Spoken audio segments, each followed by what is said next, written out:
Lebanon is facing a huge trash crisis. It all started in July 2015 when the Neameh landfill site closed.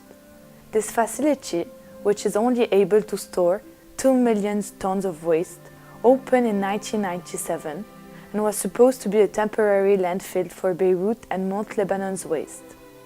18 years later, it had accumulated more than 50 million tons of waste. Despite knowing that the site was overloaded, the government had no alternative plan for dealing with this region's waste. When the landfill closed, contractors suspended collection of waste, which piled up on the streets across the country.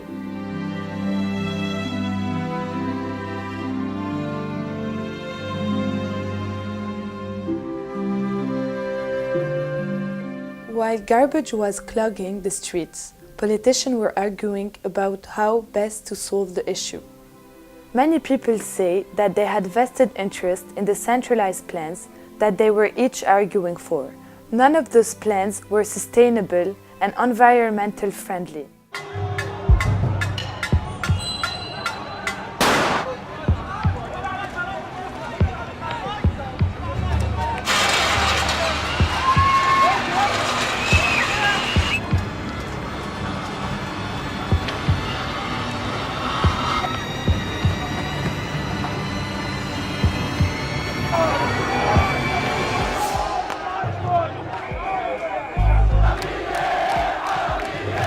The crisis led to big civil protests.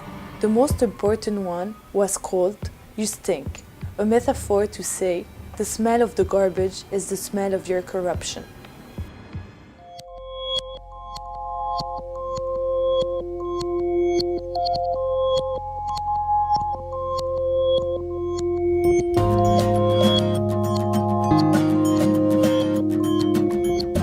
Today there is no more garbage in the streets, thanks to a new short-sighted government plan to pile up trash in new landfills that are all located on the Mediterranean shore.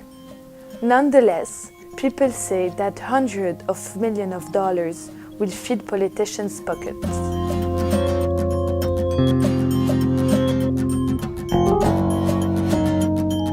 While sorting and recycling would reduce by 90% the waste that needs to be disposed, only some communities in Lebanon have embodied the concept of sustainable waste management.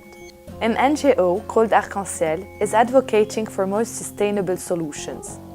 The goal of Arc-en-Ciel is to convince citizens that it is easy and cost-efficient to sort their waste at home. It is also to show municipalities that they can run recycling plants that are efficient, odorless, and silent with minimal investments. In order to do so, the NGO itself runs 3 prototype plants, all of them being operated by disabled people. I visited the Babda plan and interviewed the head of environment program at Arc-en-Ciel. D'accord. Il y a d'habitude, il y a 6 ouvriers sur la ligne de tri, maintenant ils font autre chose. Chacun est responsable des matières précises. Maher, il enlève tout ce qui est nylon pour l'envoyer ensuite au compostage. Ali, il est en train d'enlever tout ce qui est plastique. Même dans le plastique, ils enlèvent différents types de plastique. Il y a le PET, tout ce qui est ce plastique-là, le transparent. D'accord. C'est selon aussi, il y a 2 critères pour les enlever.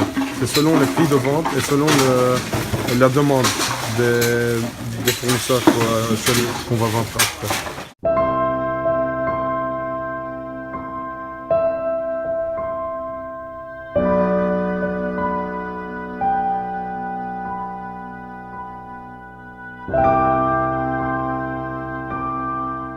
Unfortunately today, most Lebanese people have not changed their habits, but instead simply seem to be satisfied with the disappearance of garbage from the streets, even though the government's plan does not solve the problem on the long run.